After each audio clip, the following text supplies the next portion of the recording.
السلام علیکم، کیا حال ہیں دوستو؟ ٹھیک ٹھاک ہوں؟ میں انس سعودی عرب کے اندر کام کرتا ہوں، انڈیا کا رہنے والا ہوں۔ جدہ میں سوتا ہوں اور مدینے میں آنکھ کھلتی ہے۔ آنکھ کھلتے ہی سبحان بتاتا ہے کہ ٹریفک جام ہے، پولیس والوں نے راستہ بند کر رکھا ہے۔ لیکن اس کے ساتھ ساتھ ایک اور بری خبر یہ دیتا ہے کہ جو اپنی گاڑی ساتھ تھی وہ راستہ بھٹک چکی ہے، مدینے کی جگہ طائف پہنچ چکی ہے۔ پھر میں اپنا گوگل میپ ان کا دیکھتا ہوں، جی پی ایس کھول کے کہ وہ گاڑی کہاں پہنچی ہے، تو سچ میں وہ گاڑی السیل الکبیر پہ کھڑی رہتی ہے اور میرا بہت زیادہ موڈ آف ہو جاتا ہے، کیونکہ یہ گاڑی بھی ساتھ کی ہی لوڈ تھی اور مدینے تک سے پہلے تو 7 تک تھے، مدینے کے ہائی وے تک، لیکن اس کے بعد یہ راستہ بھٹک جاتے ہیں۔ یعنی کہ میں ان کے ساتھ آیا ہوں تو میرے ساتھ آنے کا بھی کوئی فائدہ نہیں ہوا، کیونکہ جب یہ پیچھے نہیں چل سکتے تو بہت بڑی پرابلم ہے۔ پھر اپنا ہم آگے کی طرف چل دیتے ہیں۔ سبحان بھائی جو ہے تھوڑے سستانے لگتے ہیں، پوری رات گاڑی چلائی ہے تو تھک جاتے ہیں۔ پھر یہ میرے سے بولتے ہیں کہ بھائی تھوڑی گاڑی چلا لو، اگر جلدی پہنچنا ہے ادھر تو آ جاؤ، ذرا تم ڈرائیونگ کرو۔ میں بولتا ہوں چلو ٹھیک ہے بھائی، گاڑی چالو کر کے دے دو، ویسے تو میرے پہ اتنی خاص ڈرائیونگ آتی نہیں ہے، لیکن میں ایسے چلا لوں اگر تم مجھے چلتی ہوئی گاڑی دو گے۔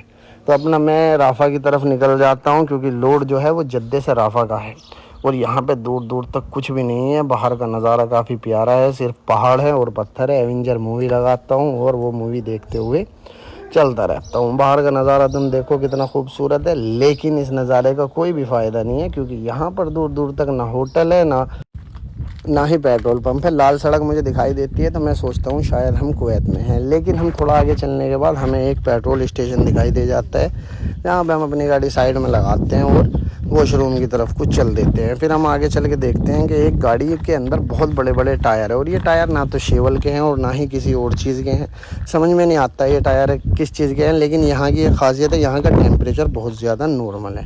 اپنا منہ ہاتھ دھونے کے بعد پھر ہم باہر کی طرف کو نکل جاتے ہیں۔ پھر میری اسی چیز پہ نگاہ پڑتی ہے، اگر آپ کو پتہ ہو یہ ٹائر کس چیز کے ہیں، کیونکہ یہ ایک کنٹینر سے بھی بہت زیادہ اونچے ہیں۔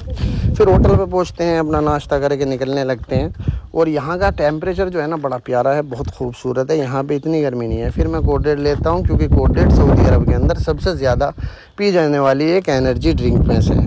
پھر اپنا یہاں سے نکلتے ہیں ہم اپنی منزل کی طرف، کیونکہ منزل ابھی بہت دور ہے۔ منزل اس لیے دور ہے کیونکہ یہاں پر دور دور تک نہ پیٹرول اسٹیشن ہے نہ ہوٹل ہے، کچھ بھی نہیں ہے۔ پھر ہم اپنی منزل پہ پہنچ جاتے ہیں، اور سبحان کے کچھ دوست آتے ہیں ملنے، وہ میرے بھی دوست نکل جاتے ہیں، میری ویڈیو دیکھتے ہیں، بھائی بہت اچھی طریقے سے ملتے ہیں، بھائی کھانے وانے کی ترتیب کرتے ہیں، بقرعید کا گوشت رکھا ہوا تھا اس کی بریانی بناتے ہیں، اور پھر اپنا یہ ہمیں چھوڑ کر اپنے روم کی طرف نکل جاتے ہیں اور ہم بھی اپنی منزل پہ پہنچ جاتے ہیں۔ جب ہم اپنی منزل پہ صبح میں پہنچتے ہیں تو یہاں کا نظارہ کافی شانت ہے، ٹیمپریچر بالکل بہت اچھا ہے، ایسا نہیں ہے جیسا اور جگہ کا رہتا ہے، ریاض کا، جدے کا، دمام کا، لیکن کافی اچھا ہے۔ پھر ہم اپنا ترپال کھولنے لگتے ہیں، کیونکہ گاڑی اب خالی ہونے والی ہے اور پھر میں ریاض کی طرف جانے والا ہوں۔ میں بھی اس سفر میں کافی تھک چکا ہوں، تم یہ دیکھ سکتے ہو، یہ لوڈ کیا تھا ہم نے، جو یہاں پہ اونٹ بکری ان چیزوں کے لیے ہوتا ہے، اور گھاس وانس تو یہاں پہ اتنی خاص نہیں ہوتی ہے، تو اسی چیز سے انہیں گزارا کرنا پڑتا ہے اپنی بکریوں کا اور اونٹ کا۔